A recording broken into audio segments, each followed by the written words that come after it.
Thank you all for coming. We just completed a special meeting of the House Republican Conference in which we focused on what is an expanding national tragedy, the oil spill in the Gulf.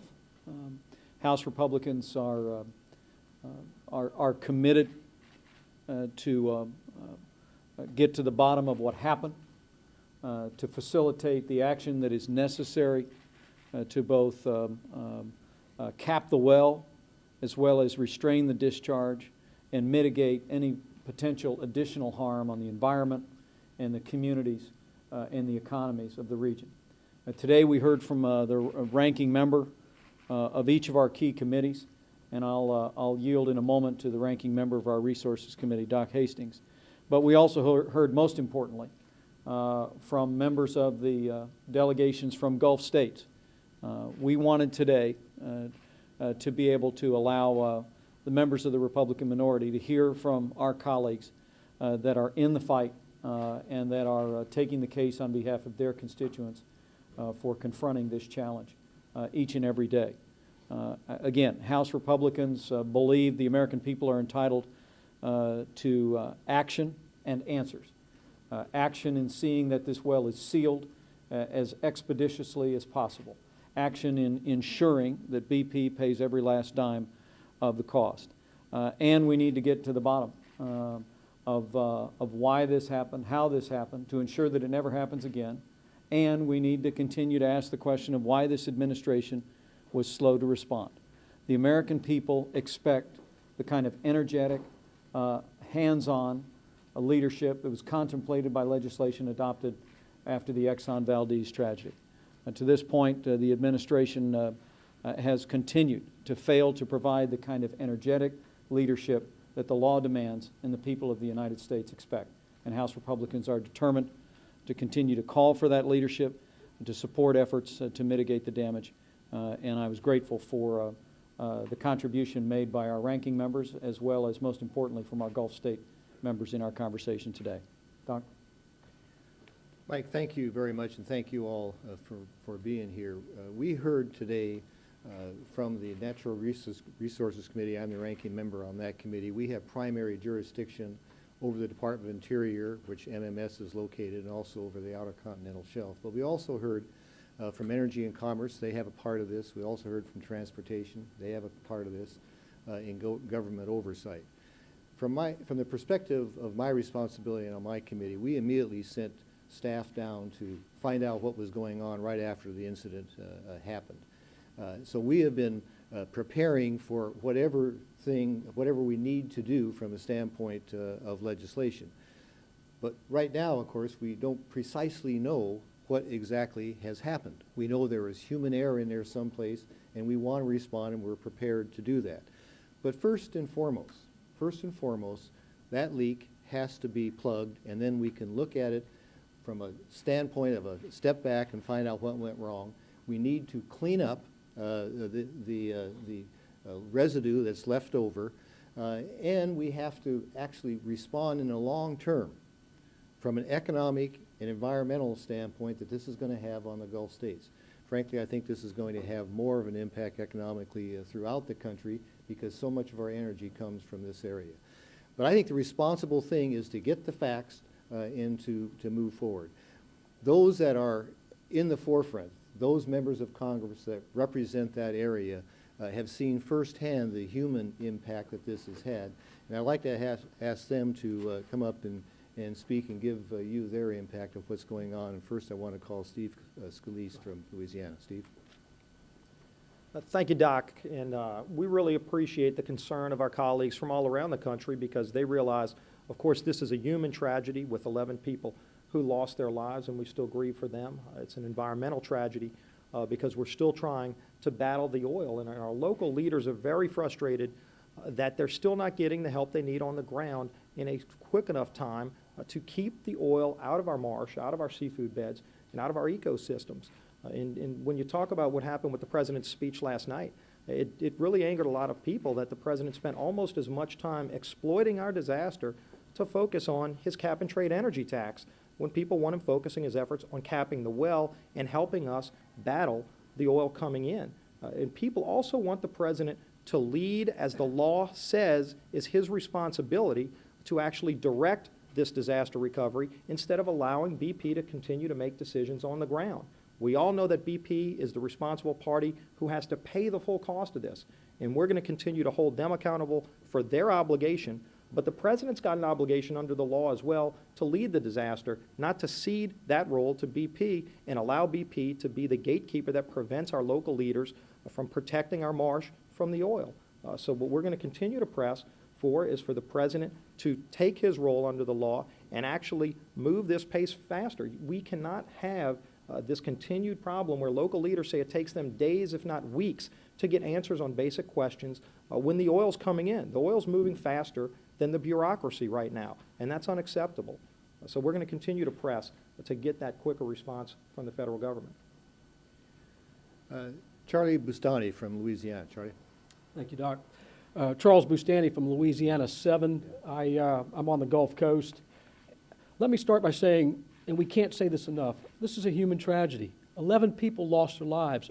Others were injured. Families were directly affected by this in a very tragic way. But it's also an ecological and environmental tragedy, as well as a major and potentially catastrophic economic tragedy for our state and potentially for the United States, given the magnitude of this.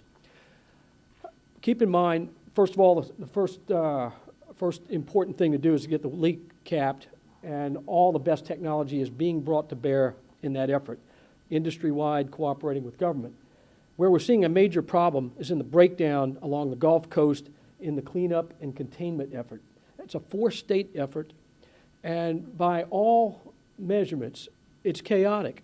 Even the Coast Guard is admitting to us and the Louisiana delegation that there are problems. And this is where the president has an obligation under federal law, the Oil Pollution Act, to take the lead to coordinate this 4-state effort.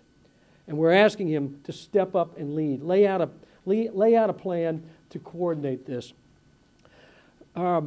Secondly, we will hold BP accountable. All of us are adamant that BP will be held accountable to the fullest extent for the cost of this.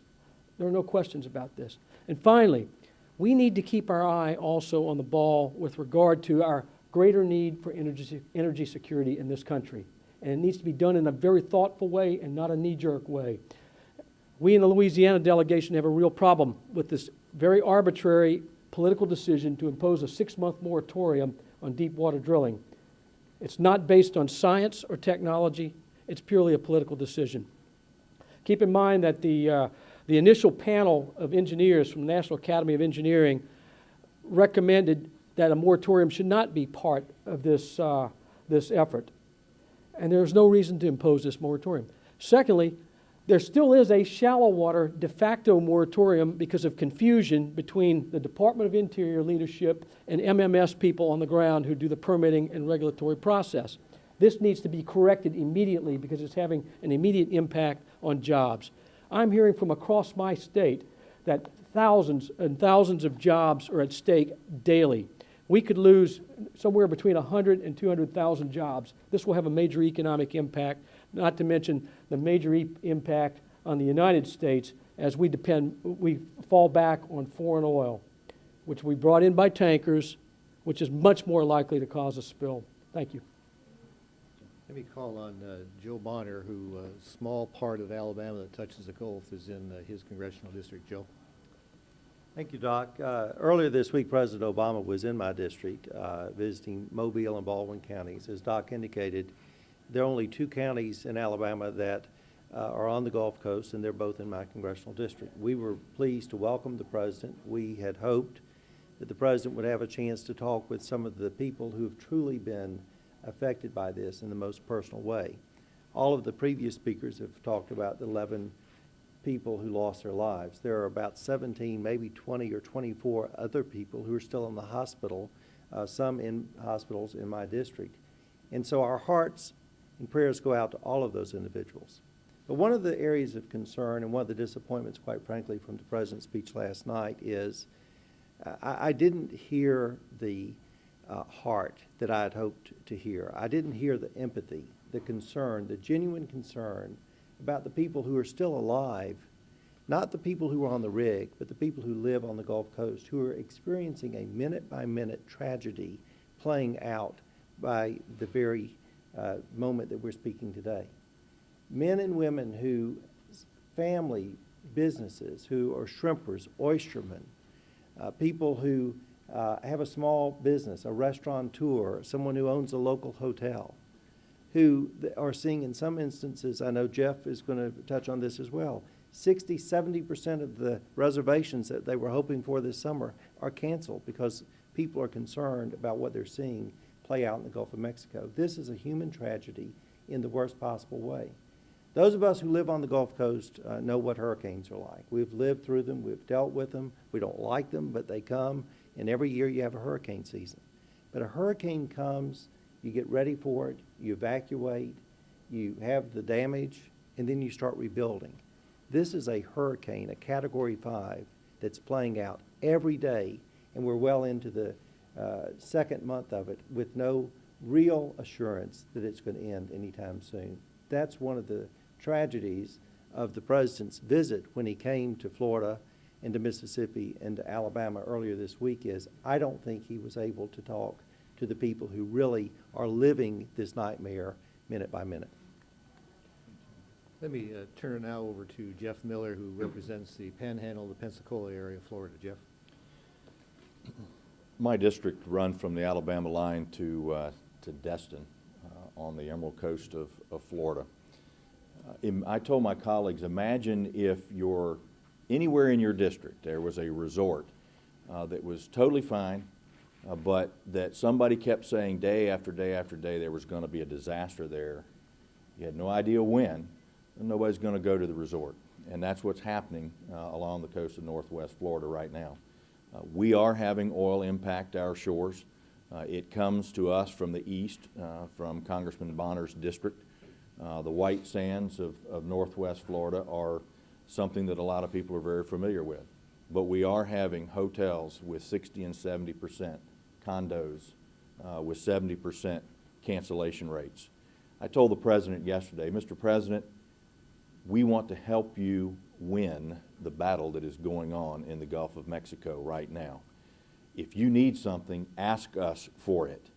If it's a waiver of the Jones Act, and that's what's necessary to bring the type of super tankers into our waters that will help bring some of this oil up from the fluid line or on the surface.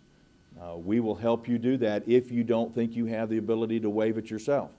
But the other thing I said is that your administration has got to quit finding ways to say no about solutions to the problem that's out there, and let's find a way to say yes so that we can resolve this issue because it is an economic and an environmental disaster unlike any we've ever seen before, and it's not going to end anytime soon. 3 of the 4 states that are affected on the Gulf of Mexico coast have been heard from. Let me turn it over to Gregg Harper from the state of Mississippi. Gregg? Thank you, Doc. You know, I think we do need to continue to pray and remember those 11 families that have suffered great loss, and for those that are injured. And it is very personal for us. 4 of those 11 deaths were from the state of Mississippi, and we certainly need to continue to remember those families. You know, first and foremost, we need to stop the leak. Second, we need to clean it up. And then we need to determine what happened and make sure this doesn't happen again. Those are steps that have to be taken. At this point, we haven't seen out of the administration any strong steps that are planned to stop the leak. This is something that we would expect out of the administration. I certainly would say that the steps that have been proposed have been a moratorium, which is a job killer for my district in Mississippi and the thousands of people that depend upon the oil and gas industry and those that work offshore. And then the second proposal by the president was to use this opportunity and this tragedy to propose the cap and trade bill for a national energy tax. This is not the approach that we need to take. We do need to continue with efforts to drill. If you're going to do a moratorium, well, then take BP out of the loop. But the companies that have been doing it right are being punished, as are all the approximately 150,000 people that depend upon this that work out in the Gulf. So we do need to get them back to work and not set some arbitrary deadline. I'd certainly like to commend my governor, Haley Barbour, for his leadership and the things that he's doing to make sure that our coast is being taken care of. Thank you. And last but certainly not least, from the state of Texas, Louie Gohmert. Louie? Thanks, Doc. On our Natural Resources Committee, where I'm a member with Ranking Member Hastings, we've had a lot of hearings. We've heard from a lot of folks. But it is abundantly clear the first tragedy was the loss of life, and then those who have been harmed, and anybody that's lost close family members you love, know that there's no replacement there. But to continue to harm livelihoods of those who were not responsible just is irresponsible. We've got a lot of people who depend on the oil and gas industry, but we have everybody in the country that depends on oil and gas.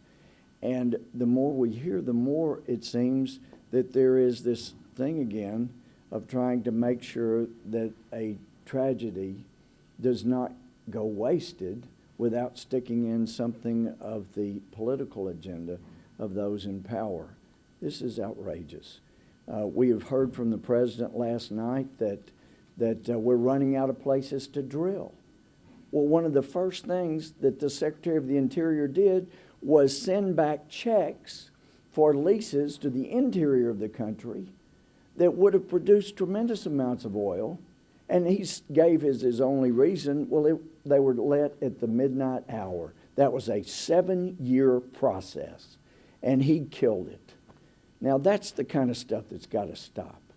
We have people relying on energy. Some of us have been proposing, well, look, lease it and then take part of the revenue to fund alternative research so we're ready and can move to the alternatives. But don't punish rank-and-file Americans like they were 2 years ago when gasoline got to $4 a gallon.